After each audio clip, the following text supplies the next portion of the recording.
Hello students, क्या आप जानते हैं अगर हम कोई भी कमोडिटी खरीदते हैं तो उसके लिए हमें कुछ अमाउंट पे करना पड़ता है। लेकिन हमने ये भी सुना है कि हवा एक ऐसी चीज है जिसके के लिए हमें कुछ भी अमाउंट पे नहीं करना। बट क्या ये सही है? नहीं, ऐसा सही नहीं है। एयर पॉल्यूशन को कम करने के लिए जितना भी पैसा लगता है वो इनडायरेक्टली हमसे ही लिया जाता है। तो जो भी एयर हम कंज्यूम करते हैं उसका हमें एक अच्छा खासा अमाउंट पे करना पड़ता है। वो अलग बात है कि ये जो अमाउंट है हमसे डायरेक्टली नहीं लिया जाता, अलग अलग तरीके से हमसे गवर्नमेंट एक टैक्स की फॉर्म में ये पैसा हमसे ले लेती है। आज के टाइम पे क्या आप जानते हैं कि कार्बन डाइऑक्साइड को भी एज अ कमोडिटी खरीदा या बेचा जा सकता है? जी हां, यह भी सही है कि कार्बन डाइऑक्साइड को हम एक मार्केट के थ्रू, जो कि एक स्टॉक मार्केट की तरह होगा, उसमें हम इसको खरीद भी सकते हैं और हम बेच भी सकते हैं। तो क्या कार्बन डाइऑक्साइड की इतनी बड़ी प्रॉब्लम है कि उसके लिए इतनी बड़ी मार्केट मैकेनिज्म बनाना पड़ता है? जी ऐसा नहीं है। कार्बन डाइऑक्साइड सिर्फ एक ऐसी गैस नहीं है जिससे हमें पॉल्यूशन होता है।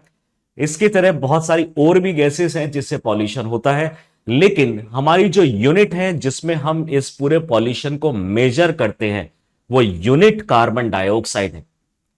धीरे धीरे करके हम इसको समझते हैं। अभी रिसेंटली पता चला है कि चाइना ने अपने सिटीजन से एक सजेशन मांगा है कि वो क्या इस कार्बन मार्केट में इंट्रोड्यूस करे अपने आप को, और इस कार्बन मार्केट को क्या वो इनिशिएट कर सकता है, और आपके क्या क्या सजेशंस हैं, ऐसा चाइना ने अपने सिटीजन से पूछा है। तो रिसेंटली एक न्यूज आई, China's carbon market.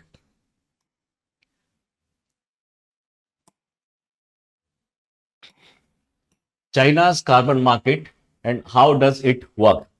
China is seeking a public feedback on a plan to include कुछ सेक्टर्स ऐसे हैं जो चाइना चाहता है कि इसको हम कार्बन मार्केट मैकेनिज्म के अंडर में इंक्लूड कर दिया जाए, जिसकी वजह से कुछ पर्टिकुलर सेक्टर जो सबसे ज्यादा पॉल्यूशन करते हैं उनके अंदर में पॉल्यूशन को थोड़ा कम कर दिया जाए।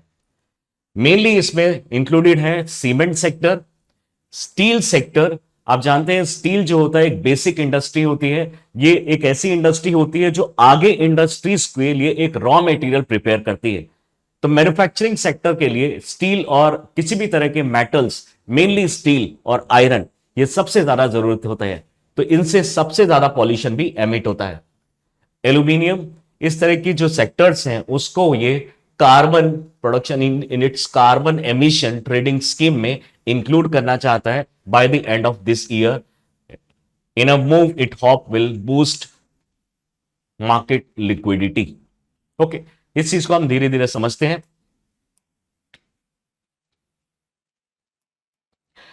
चाइना ने रिसेंटली एक कार्बन मार्केट को स्टार्ट करने के बारे में सोचा है। कार्बन मार्केट कोई नई चीज नहीं है, बट कार्बन मार्केट के बारे में सोचना और उसको इंप्लीमेंट करना अपने आप में एक बहुत बड़ा चैलेंज होता है।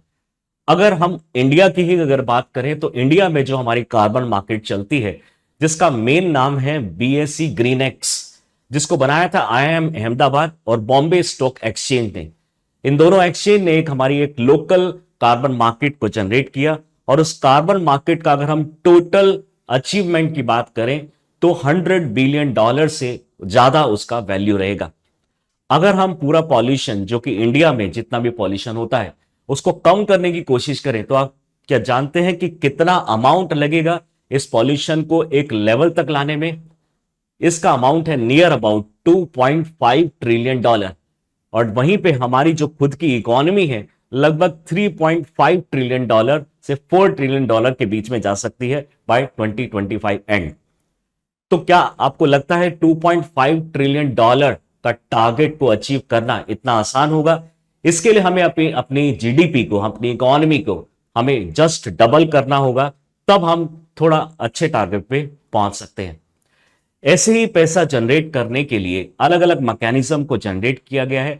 ये पैसा किस तरीके से आएगा और किस तरीके से हम ओवरऑल पॉल्यूशन को कम कर पाएंगे, उसका एक मैकेनिज्म है कार्बन ट्रेडिंग, जो कि सबसे पहले United nation framework convention on climate change ने लेकर आया। तो China's carbon market consist of mandatory emission trading system. इसके अंदर में अगर आप कोई भी चीज, अगर आप एक लिमिट से ज्यादा पॉल्यूशन करते हैं तो एक्स्ट्रा जितना भी आपने पॉल्यूशन किया उसको एक ट्रेड के माध्यम से उसको आपको पॉइंट्स उसमें खरीदने पड़ेंगे। धीरे धीरे उसको समझते हैं। And a voluntary green house gas emission reduction target market, यानी वॉलेंट्री एक्शन होगा इसके अंदर में। आप अगर चाहते हैं पॉल्यूशन कम करना तो डेफिनेटली आप अपनी तरफ से गवर्नमेंट को बता सकते हैं कि हम इतना पॉल्यूशन कम करके आपको देंगे। उसके एवज में जो गवर्नमेंट है चाइना की वो उनको कुछ स्कीम के अकॉर्डिंगली कुछ बेनिफिट्स प्रोवाइड करेंगी। Also known as the China certificate emission reduction scheme, China's certificate emission reduction scheme, इस चीज को थोड़ा गौर दीजिएगा। इस ऐसे डायरेक्ट क्वेश्चंस हमारे यूपीएससी प्री में जनरली पूछ लिए जाते हैं। ओके, आगे अगर हम बात करें तो जो इनका एमिशन ट्रेडिंग सिस्टम है will eventually include 8 major emitting sectors. जैसा अभी हमने देखा सीमेंट सेक्टर, एल्यूमिनियम सेक्टर और स्टेनलेस स्टील सेक्टर, इन सेक्टर्स को इनिशियली इसको इंक्लूड किया जाएगा इस मार्केट में, लेकिन धीरे धीरे इस मार्केट के अंदर में टोटल 8 सेक्टर हो जाएंगे और फ्यूचर में इनके लगभग सभी सेक्टर्स को इसके अंदर में इंक्लूड कर दिया जाएगा। So it include the power generation sectors, steel, building materials, non-ferrous metals, petrochemical, chemical, paper, civil aviation, which together contribute near about 75% of the total China's emission. तो चाइना जितना टोटल एमिशन करता है उस emission का 75% pollution वो इन 8 sector से आता है। और अगर इन 8 सेक्टर्स में अगर हम कुछ रेस्ट्रिक्शंस लगा दें तो डेफिनेटली चाइना के पॉल्यूशन को थोड़ा कम किया जा सकता है।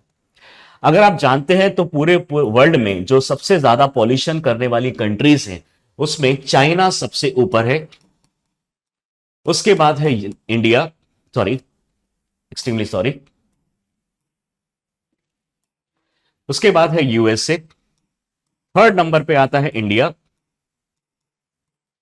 फोर्थ नंबर पे आता है यूरोपियन यूनियन, फिफ्थ नंबर पे आता है रशिया, सिक्स्थ नंबर पे आता है जापान। अगर इनकी परसेंटेज के बारे में बात करें तो चाइना लगभग पूरे वर्ल्ड का 25 से 30%, रिसेंट डेटा के अकॉर्डिंगली 29 से 30% के आसपास ओवरऑल जो वर्ल्ड में पॉल्यूशन होता है उसका 30% चाइना करता है। नियर अबाउट 15% पॉल्यूशन जनरेट करता है यूएसए, 15% यूएसए। अगर हम इंडिया की बात करें तो रिसेंट डेटा के अकॉर्डिंगली 5.8% पॉल्यूशन इंडिया प्रोड्यूस करता है पूरे वर्ल्ड का। यूरोपियन यूनियन जिसमें टोटल 27 कंट्रीज हैं, इन पूरी 27 कंट्रीज को मिला लें तो लगभग 4% के आसपास का पॉल्यूशन होता है। 4% के ही आसपास रशिया का, थोड़ा सा इससे कम 3.8 के आसपास, जापान का 3.7% के आसपास ओवरऑल पॉल्यूशन है। तो अगर आप देख पा रहे हैं तो 30, 15 और अगर इसको टोटल हम मिला लें तो लगभग 55 से 60% पॉल्यूशन टॉप की 10 कंट्रीज ही पॉल्यूशन कर देती हैं। तो अगर टॉप 10 कंट्रीज को, तो 10 पॉल्यूटर कंट्रीज को अगर हम कंसीडर करें तो ये लगभग 60% के आसपास का पॉल्यूशन अकेले कर देती हैं। और बाकी जितनी भी हमारी नियर अबाउट 200 कंट्रीज हैं हमारे पूरे वर्ल्ड में, जिसमें से 10 कंट्रीज 60% कर रही हैं और रिमेनिंग नियर अबाउट 190 कंट्रीज के आसपास रिमेनिंग 40% से भी कम पॉल्यूशन कर रही हैं। तो अगर हम पूरे वर्ल्ड में इन कंट्रीज के ऊपर भी अगर फोकस कर लें तो वर्ल्ड के 60%, 60% पॉल्यूशन को भी हम धीरे धीरे कंट्रोल में ला सकते हैं।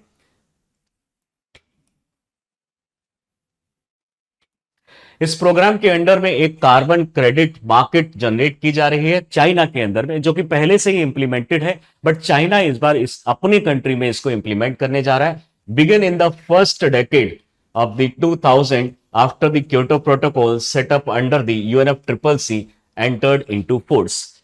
क्या आप जानते हैं कि पूरे वर्ल्ड का जो सबसे पहला इंटरनेशनल कॉन्फ्रेंस हुआ वो 1972 में हुआ। इस कॉन्फ्रेंस का नाम था यूनाइटेड नेशन एनवायरमेंट, यानी United nation conference on human environment. ये यूनाइटेड नेशन कॉन्फ्रेंस स्टॉकहोम में हुई, स्वीडन के अंदर में, इसलिए इसको स्टॉकहोम कॉन्फ्रेंस भी बोलते हैं। 1972 इस कॉन्फ्रेंस के अंदर में एक प्रोग्राम लाया गया जिसको हम बोलते हैं यूनाइटेड नेशन एनवायरनमेंट प्रोग्राम। तो वर्ल्ड का अगर हम सबसे पहला कोई कॉन्फ्रेंस अगर देखते हैं तो वो 1972 में United nation convention on human environment था। इसी के साथ साथ सेम ईयर में यूनाइटेड नेशन एनवायरनमेंट प्रोग्राम लाया गया और यूनाइटेड नेशन एनवायरनमेंट प्रोग्राम ने यूएनईपी ने प्लस वर्ल्ड मीटरोलॉजिकल ऑर्गेनाइजेशन 1988 में लेकर आते हैं इंटरनेशनल और inter governmental panel on climate change, IPCC. ये क्वेश्चन यूपीएससी ऑलरेडी पूछ भी चुका है कि IPCC inter governmental panel on climate change को बनाने वाली कौन कौन सी दो ऑर्गेनाइजेशंस हैं। पहला है यूनाइटेड नेशन एनवायरनमेंट प्रोग्राम जिसको बनाया गया था 1972 में। दूसरा है वर्ल्ड मीटरोलॉजिकल ऑर्गेनाइजेशन जो पूरे वर्ल्ड के मीटरोलॉजिकल जो भी चेंजेस होते हैं उसके बारे में पूरा का पूरा डेटा रखती है। 1988 में इसको लाया गया, जब से आईपीसीसी आज तक 6 असेसमेंट रिपोर्ट्स दे चुका है और इस रिपोर्ट की अगर हम माने तो 2100 तक, ईयर 2100 तक हमारा जो एवरेज टेम्परेचर है वो 4.3 डिग्री सेल्सियस टेम्परेचर इंक्रीज हो जाएगा। दोस्तों अभी जो हमारा टारगेट है वो है 1.5 डिग्री सेल्सियस का, लेकिन आईपीसीसी के अकॉर्डिंगली हमारा जो टेम्परेचर है overall temperature averagely 4.3 degree Celsius temperature increase हो जाएगा बाय 2100 ईयर। इस चीज के चलते कुछ कंट्रीज के ऊपर ज्यादा प्रेशर किया जा रहा है, जिसमें से कुछ कंट्रीज का नाम है जैसे चाइना, ओके, जैसे कि जापान, जैसे कि यूएसए। लेकिन क्योंकि चाइना, इंडिया और पाकिस्तान जैसी कंट्रीज किसी ऑब्लिगेशन में नहीं आती है, यूएनएफसीसीसी के किसी ऑब्लिगेशन में नहीं आती है, इस वजह से आज तक इन कंट्रीज को ज्यादा प्रेशराइज नहीं किया गया था। लेकिन इट्स आवर सोल रेस्पॉन्सिबिलिटी कि अगर हमें प्रेशराइज नहीं भी किया गया है तो पॉल्यूशन हमें कम करना जरूरी है।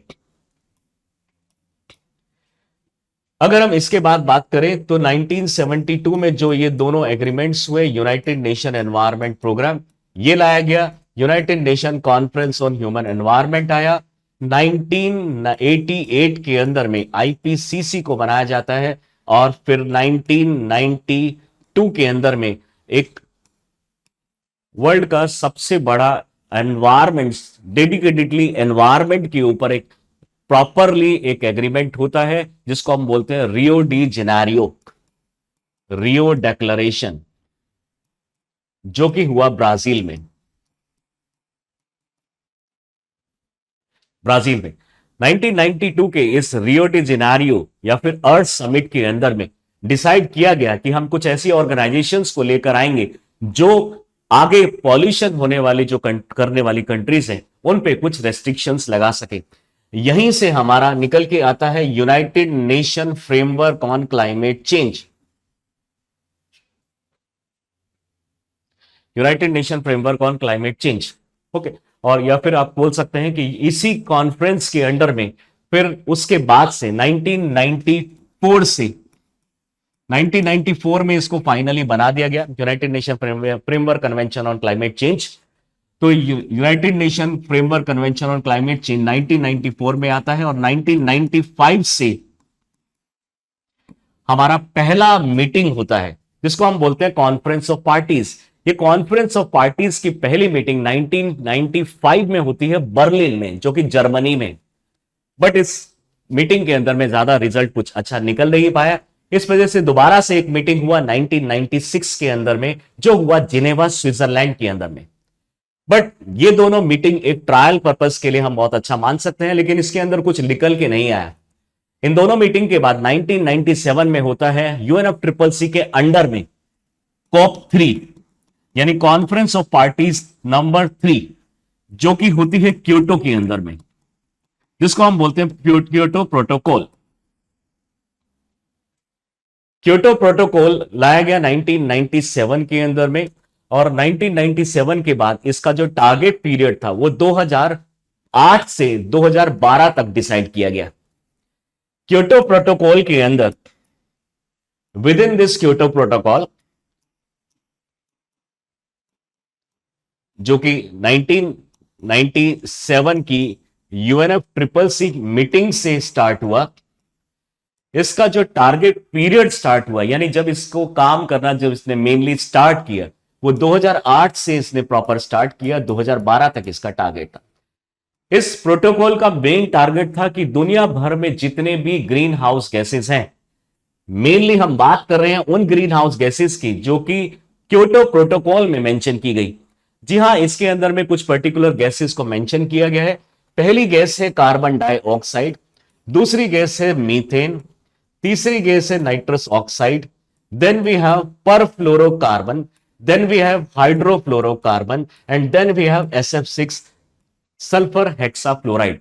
इन 6 गैसेस को पूछा गया, यानी इस 6 गैसेस के बारे में डिस्कस किया गया कि ये जो गैसेस हैं, ये दूसरी अगर हम ग्रीन हाउस गैसेस के कंपैरेटिवली देखें तो सबसे ज्यादा हीटिंग इफेक्ट करती हैं। अगर हम बात करें कि इनका पोटेंशियल कार्बन डाइऑक्साइड के कंपैरेटिवली कितना ज्यादा है, उसको हम बोलते हैं ग्लोबल वार्मिंग पोटेंशियल। अगर स्टूडेंट्स, अगर आप जानते हैं कि इतने ज्यादा गैसेस, हमारे ग्रीन हाउस गैसेस हमारी एमिट होती है, अलग अलग सोर्सेस से एमिट हो रही है, लेकिन हम हमेशा फोकस कार्बन डाइऑक्साइड गैस के ऊपर ही क्यों करते हैं? जी, इसका एक मेन कारण है कि हमने जितनी भी गैसेस कंसीडर की है, अगर हम उसको सेपरेट सेपरेट कंसीडर करने लगे तो उसके अंदर में कॉम्प्लेक्सिटीज बढ़ जाएंगी। इस वजह से कोई भी अगर गैस एमिट होती है, हम उसको in terms of carbon dioxide he mention करते हैं।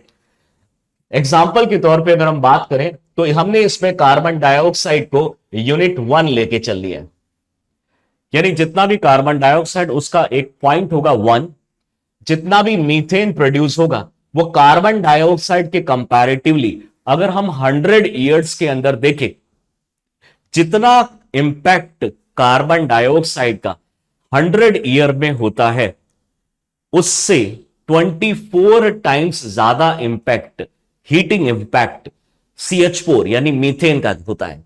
तो इसका इसके कंपैरेटिवली कितना इंपैक्ट है? That is 24। UNFCCC की माने तो हमें एक रेंज कंसीडर करनी चाहिए, 21 से लेकर 24 इसका ग्लोबल वार्मिंग पोटेंशियल है 100 ईयर्स का। वहीं हम N2O की अगर कंसीडर करें तो इसका ग्लोबल वार्मिंग पोटेंशियल है 298, यानी N2O nitrous oxide carbon dioxide से 100 ईयर में अगर हम कंसीडर करें तो 100 ईयर टाइम पीरियड में 298 टाइम्स ज्यादा ग्लोबल वार्मिंग कर सकती है। वहीं हम PFC की अगर हम बात करें तो इसका जो ग्लोबल वार्मिंग पोटेंशियल है वो लगभग हमारा आता है 11,400 के आसपास। वहीं पे हम अगर HFC की हम बात करें, हाइड्रोफ्लोरोकार्बन, तो इसका आता है 14,600 के आसपास। वहीं पे हम सल्फर हेक्साफ्लोराइड के पोटेंशियल की बात करें तो कार्बन डाइऑक्साइड से 22,600 टाइम्स ये ज्यादा ग्लोबल वार्मिंग कर सकती है। बट मेन प्रॉब्लम है कि ज्यादातर जो इंडस्ट्रीज हैं या फिर व्हीकल हैं या जहां पे भी हमारा पॉल्यूशन एमिट होता है, वो पॉल्यूशन ज्यादातर कार्बन डाइऑक्साइड की फॉर्म में होता है, दूसरे गैसेस की फॉर्म में कंपैरेटिवली कम होता है। डेफिनेटली इसका भी होता है बट कंपैरेटिवली इसका कम होता है। तो हम अगर इन सभी गैसेस को सेपरेटली लेने चले तो डेफिनेटली हमें कॉम्प्लेक्सिटीज बहुत ज्यादा झेलनी पड़ेंगी। इसकी वजह से अगर मान लीजिए जस्ट एक एग्जांपल के तौर पे एक NO2 अगर एमिट होता है तो हम उसको बोल सकते हैं 298 times the carbon dioxide equivalent produce हुआ है। Okay, so 1 N2O equals to 298 carbon dioxide equivalent. अगर एक और अगर एग्जांपल ले लें, इसमें अगर हम कार्बन डाइऑक्साइड को भी ऐड कर दें और अब हम अगर टोटल कार्बन डाइऑक्साइड मेजर करने की कोशिश करें तो कितना आएगा स्टूडेंट्स? ये आएगा 299 carbon dioxide equivalent. I hope आप इससे समझ गए होंगे कि इसका क्या मतलब है। तो जितनी भी गैसेस हमारी एमिट होती हैं, उन गैसेस को हम पहले कार्बन डाइऑक्साइड की यूनिट में कन्वर्ट करते हैं और फिर carbon dioxide as a unit, as a commodity, हम उसको एक कार्बन रिलेटेड मार्केट मैकेनिज्म में उसको डाल देते हैं। ओके, एक दूसरा एग्जांपल लेते हैं। सपोज कीजिए हम SF6 की बात कर रहे हैं। अगर SF6 हमारा प्रोड्यूस होता है SF6 अगर हमारा एक SF6 प्रोड्यूस हुआ, मान लीजिए 2 कार्बन डाइऑक्साइड प्रोड्यूस हुए, तो कितने टोटल कार्बन डाइऑक्साइड हुए? SF6 का टोटल है 22600 कार्बन डाइऑक्साइड इक्विवेलेंट, प्लस में 2 कार्बन डाइऑक्साइड तो डायरेक्ट हम लिख सकते हैं, तो ये टोटल हो जाएगा हमारा 22602 कार्बन डाइऑक्साइड इक्विवेलेंट।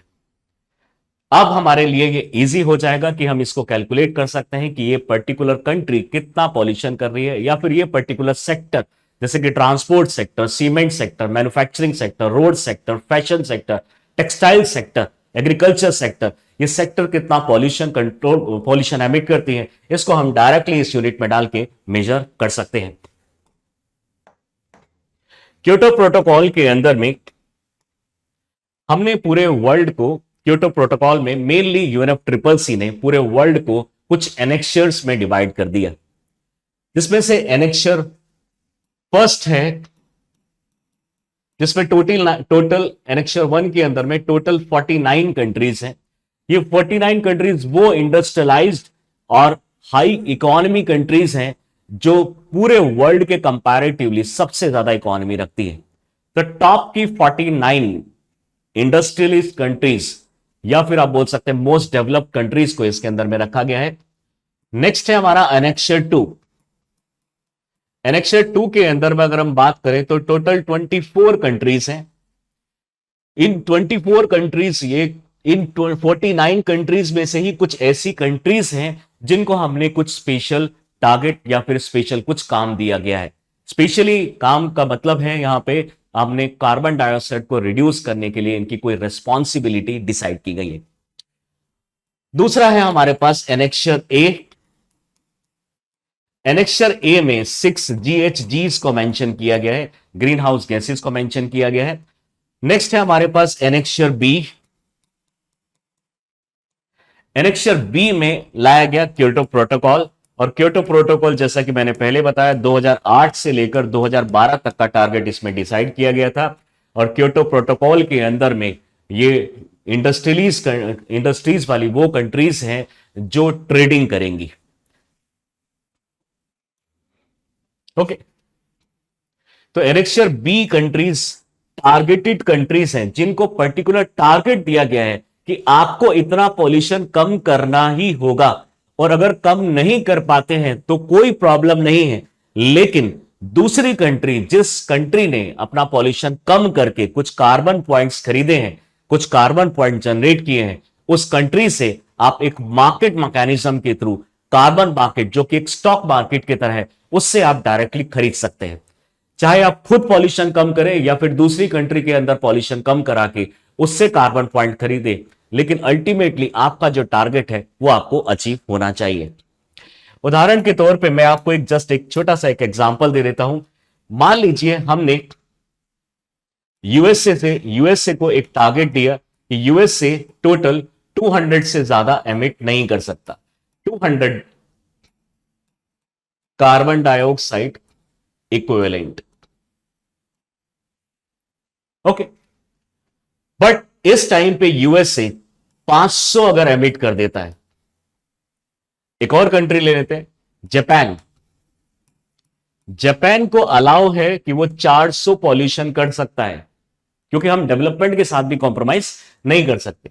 और जापान मान लीजिए उस टाइम पे एफर्ट्स डाल के इलेक्ट्रिक व्हीकल्स यूज करके, रिन्यूएबल एनर्जी को यूज करके, फॉरेस्टेशन को बढ़ा के, अलग अलग टेक्नोलॉजीज को यूज करके, 5 स्टार एसीज को यूज करके, 5 स्टार इक्विपमेंट्स को यूज करके हम क्या कर सकते हैं, जापान क्या कर सकता है, अपने पॉल्यूशन को कम कर सकता है। और मान लीजिए इसने इस टाइम पे 100 ही पॉल्यूशन एमिट किया है, तो यूएसए को अलाउड था 200, तो 500 बट इसने प्रोड्यूस किया, तो इसके पास कितना टोटल नेगेटिव हो गया, दैट इज -300। वहीं पे जापान की अगर हम बात करें तो 400 इसने प्रोड्यूस करने के लिए अलाउड था, और इसने प्रोड्यूस किया 100, तो इसके पास पॉइंट्स हो गए 300। अब जापान इस 300 जो एक्स्ट्रा इसके पास यूनिट्स हैं, इसको एक कार्बन मार्केट में डाल देगा, जो कि बिल्कुल स्टॉक मार्केट की तरह है। और यूएसए उन 300 पॉइंट्स को स्टॉक मार्केट मैकेनिज्म के थ्रू ओनली, ये याद रखिएगा कि यूपीएससी ने एक बार इससे रिलेटेड क्वेश्चन भी पूछा हुआ है कि जो ट्रेडिंग की जाती है वो यूएनएफ ट्रिपल सी उसका प्राइस फिक्स करता है, ऐसा नहीं है। जैसा आप मार्केट और शेयर मार्केट जैसा देखते हैं कि आज उसका प्राइस अगर ₹2 है, कल हो सकता है उसका प्राइस 10 हो जाए, और रिक्वायरमेंट के हिसाब से हो सकता है उसका प्राइस 1000 हो जाए, और हो सकता है उसका प्राइस डाउन भी चला जाए। तो ये आपको पता चलेगा मार्केट के हिसाब से। तो मार्केट डिसाइड करेगी कि इसका प्राइस क्या होगा, और उस प्राइस के हिसाब से यूएस से अगर उसका टारगेट अचीव नहीं होता है तो 300 पॉइंट्स को इस मार्केट से खरीद सकता है।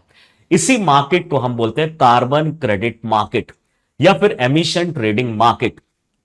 इसी मार्केट ट्रेडिंग की बात कर रहा है चाइना। तो चाइना के अंदर में जितने भी सेक्टर्स हैं उसमें धीरे धीरे वो अगर इंडस्ट्रीज कोई पॉल्यूशन एमिटेड लिमिट से अगर एक्सीड कर देती है तो जितना भी उसने एक्सेस अमाउंट में पॉल्यूशन प्रोड्यूस किया है वो पॉल्यूशन का अमाउंट नेगेटिव में हो जाएगा, और जिस दूसरी कंपनी ने जो पॉल्यूशन कम किया है, जितना पॉल्यूशन कम किया वो उस चीज को एक मार्केट में डाल सकती है और उस मार्केट से वो पर्टिकुलर कंट्री या कंपनी खरीद सकती है। The idea of carbon credit began in the first decade of the 2000 after the Kyoto Protocol set up under the UNFCCC entered into force। UNFCCC की अगर हम बात करें तो मेन जो ऑर्गेनाइजेशन है, जो कन्वेंशन है, जो इन सब चीजों को कंट्रोल कर रहा है वो हमारा UNFCCC ही है। Countries agreed to set up CDM clean development mechanism, जो अभी मैंने आपको बताया कि अगर एक कंपनी ने किसी भी सेक्टर ने अगर ज्यादा पॉल्यूशन किया है तो वो उस कंट्री या उस सेक्टर से कार्बन पॉइंट्स खरीद सकती है एक मार्केट मैकेनिज्म के थ्रू, जिस कंपनी ने इस पॉल्यूशन को कम किया है। For the purchase of carbon credit from developing countries, but with the end of the Kyoto protocol this market dried up. Kyoto protocol जो कि आपका 2008 से लेकर 2012 तक आया, 2008 से लेकर 2012 के बीच में इनका टारगेट था कि पूरे वर्ल्ड में जितने भी पॉल्यूशन हो रहे हैं ग्रीन हाउस गैसेस की वजह से उसको हम 5.2% तक कम कर देंगे बाय 19 और सॉरी बिलो, आप बाय भी लिख सकते हैं, बिलो 1990 लेवल। 1990 में जितना भी GHG था, ग्रीन हाउस गैसेस थी, उससे हमें 5.2% पॉल्यूशन को कम कर लेना है, उन गैसेस को कम कर देना है इस टाइम पीरियड के अंदर bye 2012।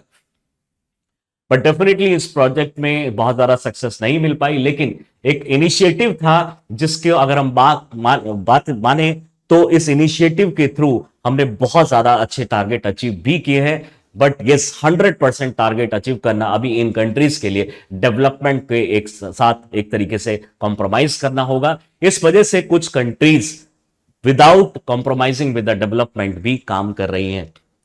It was replaced by an unregulated global market of the buyers and the sellers called the voluntary carbon market। एक ऐसा मार्केट डेवलप हुआ क्योंकि इस मार्केट के अंदर में रेस्ट्रिक्शंस ज्यादा थी कि आपको इस पर्टिकुलर लिमिट तक ही पॉल्यूशन एमिट करना है, रिमेनिंग एक्स्ट्रा होने पे आपको ये मैकेनिज्म से या फिर स्टॉक मार्केट से कार्बन पॉइंट्स खरीदने होंगे।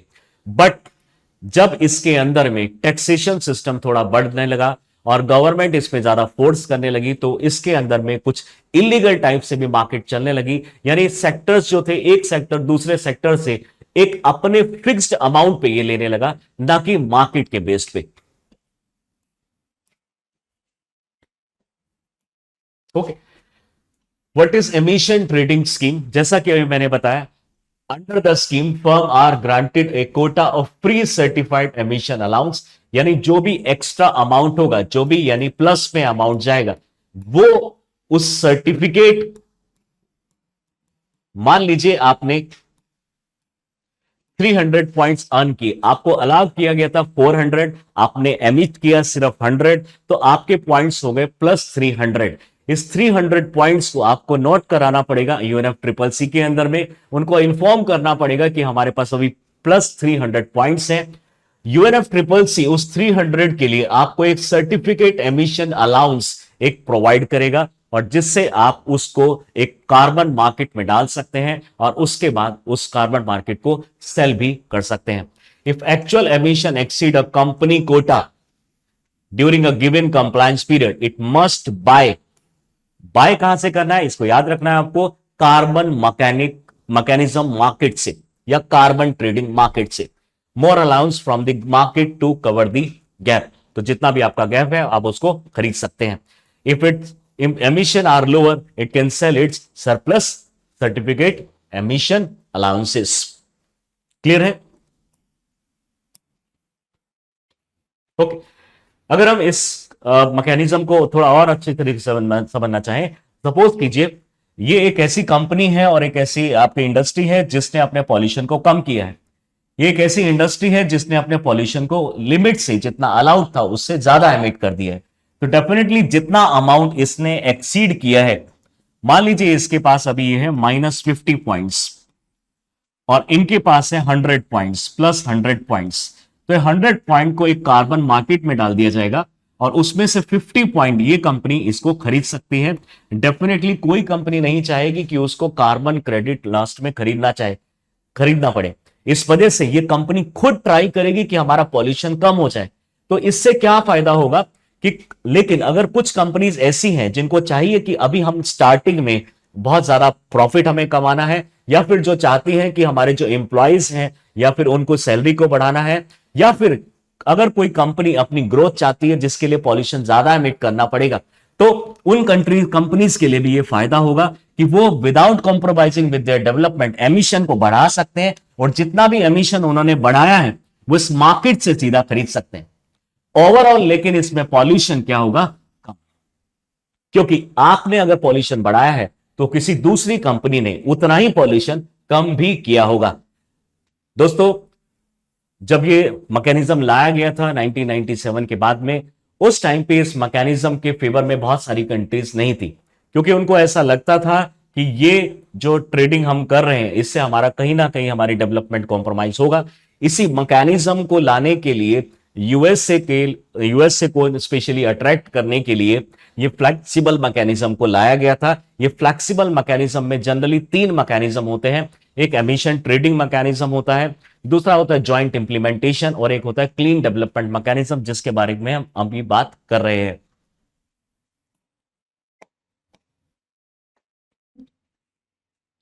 Okay. If actual emission exceed a company quota during a given compliance period, it must buy more allowance from the market, और एक्स्ट्रा खरीदने पे आप उसको फिर फर्दर बेच भी सकते हैं। इसके साथ साथ आप एक और काम कर सकते हैं कि आप दूसरी कंट्री के अंदर में जाके या फिर एक सेक्टर दूसरे सेक्टर में जाके उसका पॉल्यूशन भी कम कर सकता है। और अगर उस पर्टिकुलर कंपनी में जाके जितना पॉल्यूशन आपने कम किया उतना सर्टिफिकेट आप यूएनएफ ट्रिपल सी से अर्न कर सकते हैं और आप अपनी कंपनी में ज्यादा पॉल्यूशन कर सकते हैं जितना आपने उससे खरीदा है। Since its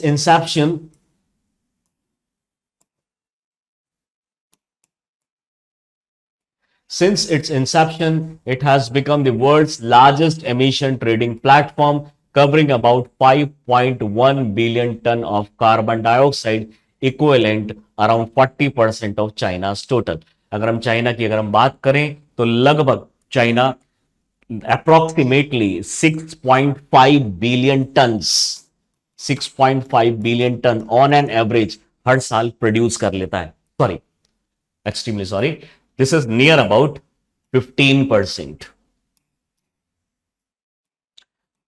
15 बिलियन टन्स ये अप्रोक्सीमेटली प्रोड्यूस कर लेता है और उसका अगर हम माने 40% के आसपास तो लगभग 5.1 अप्रोक्सीमेटली 5.1 बिलियन जो हमारा टन कार्बन डाइऑक्साइड इक्विवेलेंट है उसको कम करने में हमें यानी चाइना को बहुत ज्यादा हेल्प मिलेगी।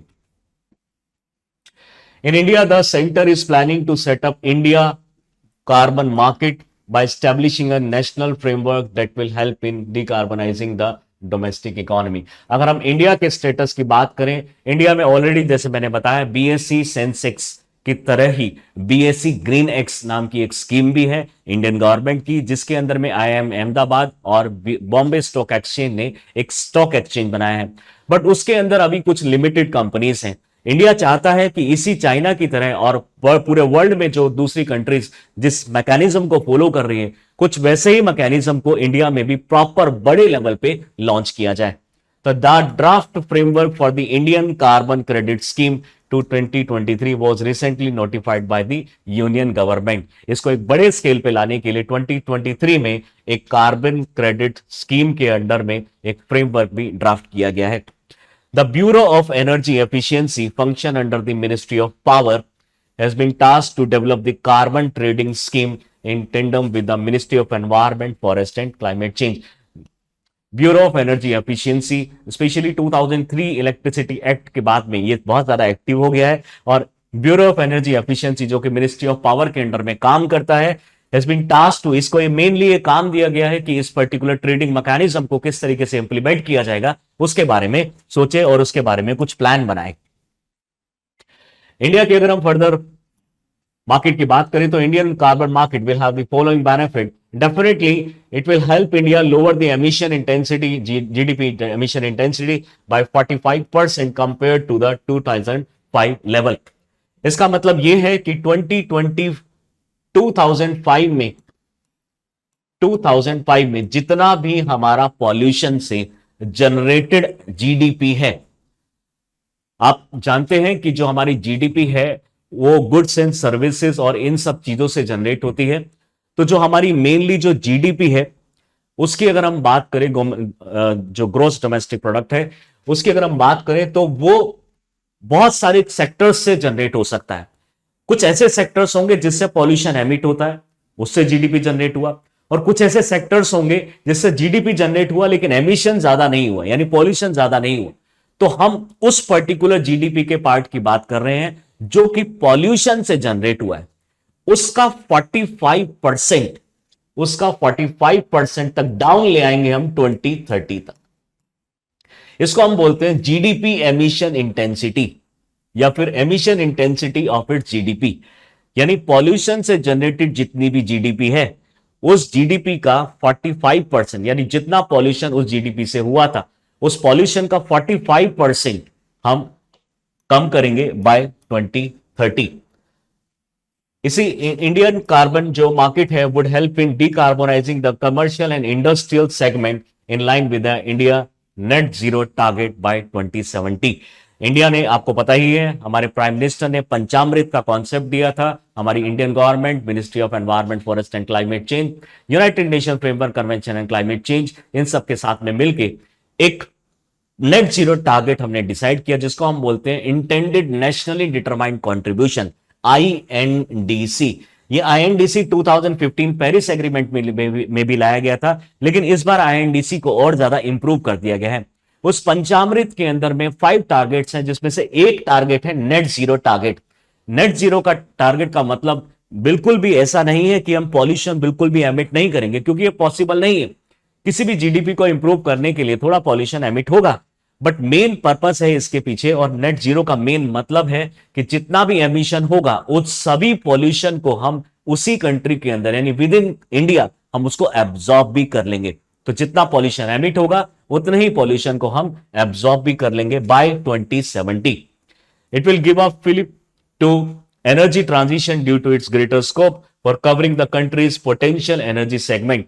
आप जानते होंगे कि हमारी 65% जो हमारी जो इलेक्ट्रिसिटी है वो हम कोल से प्रोड्यूस करते हैं, और इतना ज्यादा जो कोल हम यूज करते हैं धीरे धीरे हम इसके ऊपर में रिन्यूएबल एनर्जी पे स्विच करते जा रहे हैं, न्यूक्लियर एनर्जी पे स्विच करते जा रहे हैं, और ऐसी एनर्जी जो कंपैरेटिवली लेस पॉल्यूशन प्रोड्यूस करती है उसके लिए बहुत ज्यादा पैसा भी चाहिए होगा, और हमारा जो एनर्जी पोटेंशियल है उसको ये एक तरीके से फुलफिल भी करती है, और it is actually a flip to the energy transition. The GHG emission intensity target and benchmark would then be developed in synchronized with the domestic emission trajectory according to the climate goals.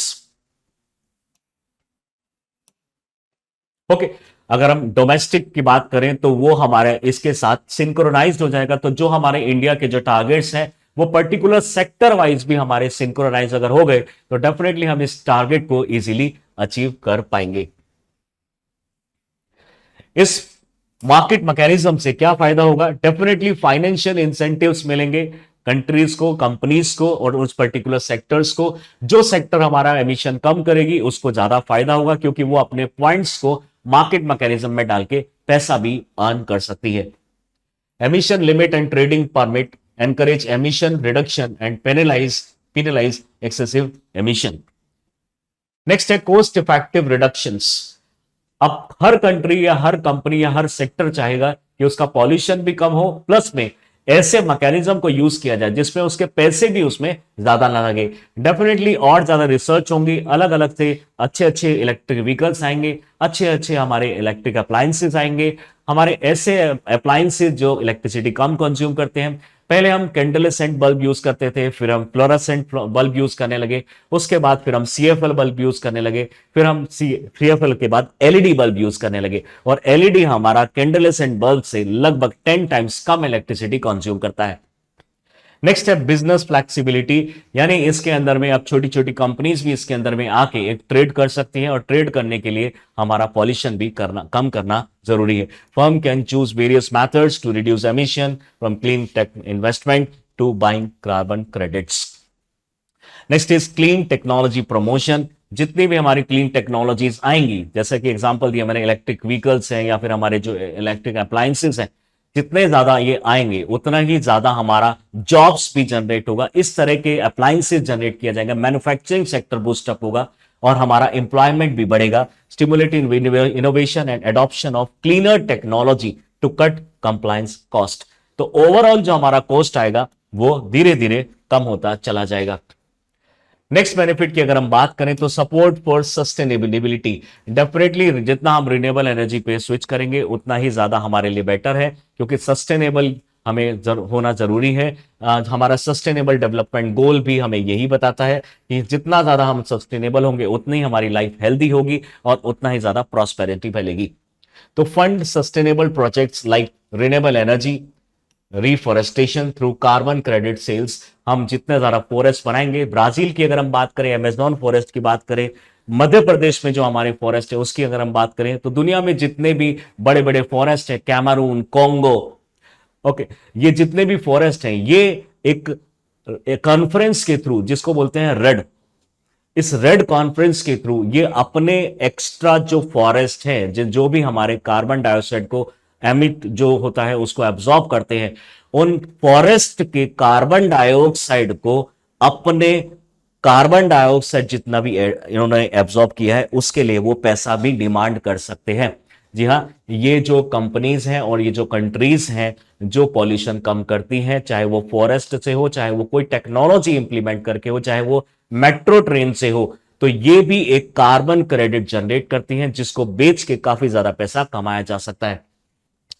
Climate goal alignment help countries meet climate target and international commitment by tracking and reducing emission. Definitely दूसरी countries हम पे बहुत ज्यादा force करती हैं कि हमें pollution को कम करना चाहिए, तो वो भी हमारा जो इंटरनेशनल जो प्रेशर है वो भी हमारा थोड़ा थोड़ा कम हो सकता है और हम इंटरनेशनली कुछ कंट्रीब्यूट भी कर सकते हैं। डेफिनेटली जितना ज्यादा कार्बन ट्रेडिंग बढ़ेगा तो पता चल जाएगा कि आप किस कंट्री ने कितना ज्यादा पॉल्यूशन एमिट किया है, किसने कितना कम किया है। अब उसके बेसिस पे ये ट्रांसपेरेंसी और अकाउंटेबिलिटी भी हमारी बढ़ जाएगी।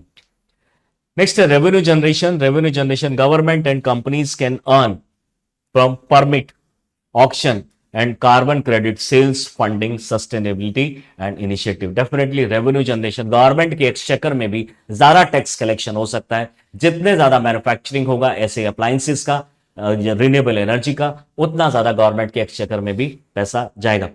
एग्जांपल की बात करें तो Tesla earned 518 million USD dollar from carbon credit in Q1 2021। तो टेस्ला ने जो अपने इलेक्ट्रिक व्हीकल्स लेकर आए और हाइब्रिड व्हीकल्स लेकर आए, उसके थ्रू जस्ट एक साल के अंदर में 518 million USD carbon credit market से कमा लिए। चैलेंजेस हमारे सामने बहुत सारे हैं। सबसे पहला है डबल काउंटिंग। डबल काउंटिंग का मतलब है आप एक बार उस कार्बन डाइऑक्साइड जो एमिशन आप हुआ उसको आप काउंट कर चुके हैं। कई बार क्या होता है, प्रॉपर मेजरमेंट ना होने की वजह से उस चीज को दोबारा से काउंट कर लिया जाता है, तो या तो पॉल्यूशन हमारा डबल दिखाया जाता है और पॉल्यूशन डबल दिखने की वजह से फिर हमें और ज्यादा पैसे देके कार्बन क्रेडिट्स खरीदने पड़ते हैं। तो ये एक बहुत बड़ी प्रॉब्लम है, double counting. Same emission reduction claimed multiple times, compromising environment integrity. Second है quality and authenticity, ensuring climate projects like are additional, measurable, verifiable and permanent. अगर हम क्वालिटी और ऑथेंटिसिटी की बात करें तो जितना ज्यादा हम इसके ऊपर फोकस करेंगे और जितना जल्दी अगर हम फोकस करेंगे, डेफिनेटली जल्दी में अगर हम काम करेंगे तो बहुत ही ज्यादा प्रॉब्लम हो सकती है। हो सकता है कि हम जिस डायरेक्शन में जा रहे हैं रियलिटी में हम उसके अपोजिट ही डायरेक्शन में जा रहे हो।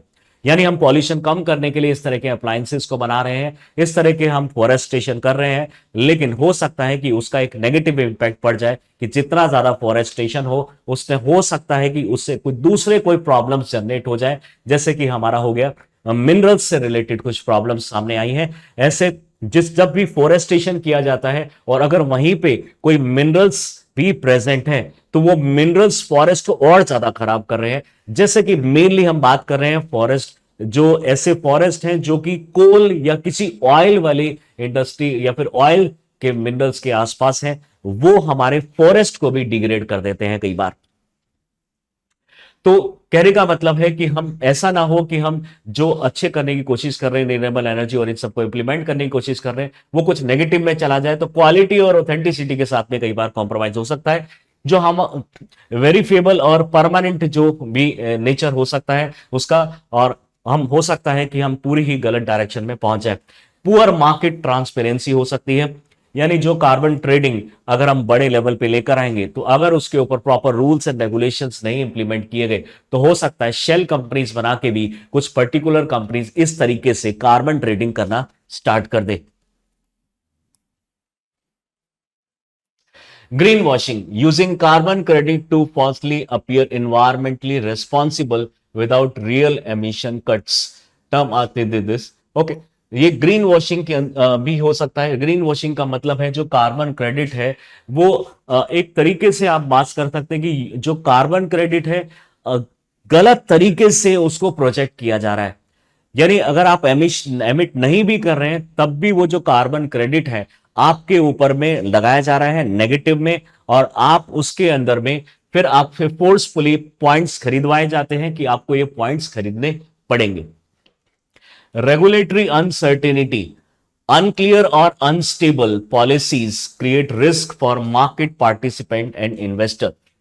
अगर इन सब चीजों को रेगुलेट नहीं किया गया डेफिनेटली उसके अंदर में बहुत ज्यादा अनसर्टेनिटीज हैं, अलग अलग तरह के रिस्क जो कि मार्केट में रिस्क होते हैं। जैसा आपने सुना होगा कि कई बार हम आर्टिफिशियल किसी चीज की डिमांड को बढ़ा देते हैं, तो अगर आर्टिफिशियली किसी चीज की डिमांड को बढ़ाया गया डेफिनेटली जो कार्बन पॉइंट्स हैं उसके जो प्राइस है वो बढ़ जाएंगे, और कुछ कंपनीज और कुछ कंट्रीज या कुछ सेक्टर्स ऐसे होंगे जो उस कार्बन क्रेडिट जो पॉइंट्स हैं वो उस मार्केट से खरीद नहीं पाएंगे क्योंकि उसका आर्टिफिशियली उसका प्राइस बढ़ाया गया है, जिसकी वजह से उस कंपनी का पॉल्यूशन बढ़ता चला जाएगा। In India, it is debated whether the Ministry of Power or Ministry of Environment should regulate carbon credit trading. Definitely इस चीज का बहुत ज्यादा असर पड़ेगा कि इसका मेन ऑथराइज किसको बनाया जाए, ऑथराइजेशन जो एजेंसी है या जो ऑर्गेनाइजेशन है वो कौन होना चाहिए। जनरली अगर आप जानते हैं तो ministry of environment forest and climate change है, मिनिस्ट्री ऑफ पावर है, ministry of new and renewable energy है। इस तरह की बहुत सारी मिनिस्ट्री हैं जो लगभग सेम जैसे ही काम कर रही है। इन सारी जो इंडस्ट्री जो मिनिस्ट्रीज हैं इन सब के अंदर में जो आपका कॉन्फ्लिक्ट ऑफ इंटरेस्ट कई बार आ जाता है, ऐसा कॉन्फ्लिक्ट ऑफ इंटरेस्ट ना हो इस वजह से पहले से ही डिसाइड किया जाए कि इसको किस पर्टिकुलर मिनिस्ट्री के अंदर में डाला जाएगा और कौन इसको प्रॉपरली रेगुलेट करेगा। ऐसा ही एक क्वेश्चन पूछा गया यूपीएससी के अंदर में। अगर हम बात करें सीडीएम, फर्स्ट हमारा स्टेटमेंट है सीडीएम क्लीन डेवलपमेंट मैकेनिज्म, जो अभी मैंने बताया आपको, in respect to carbon credit is one of the Kyoto Protocol mechanism. Yes, absolutely correct. Under the CDM Clean Development Mechanism, the project handed pertaining only to the Annexure 1 countries. Okay, only to the Annexure 1 countries. जी ऐसा इसके अंदर में CDM के अंदर में नहीं है, ये एक्चुअली में एमिशन ट्रेडिंग के अंदर में है। एमिशन ट्रेडिंग के अंदर में जो एनेक्शर 1 कंट्रीज मैंने आपको बताया था, जो एनेक्शर 1 कंट्रीज हैं डेवलप्ड कंट्रीज हैं और जो सबसे ज्यादा पॉल्यूशन एमिट करती हैं वो कंट्रीज हैं। लेकिन सीडीएम के अंदर में सिर्फ एनेक्शर 1 कंट्रीज नहीं है, तो हमारा जो सेकंड स्टेटमेंट है वो रॉन्ग हो जाता है। तो इसका जो करेक्ट आंसर है दैट इज 1 ओनली।